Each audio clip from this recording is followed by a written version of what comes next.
Your Jackson City leaders want more information before moving forward with the mayor's proposal to end a controversial parking meter contract. The contract is with Metropolis, formerly known as SP Plus. The city attorney says the city would not immediately cancel the agreement.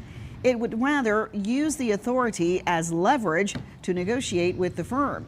That company was hired in 2023 to install parking kiosks all across downtown Jackson.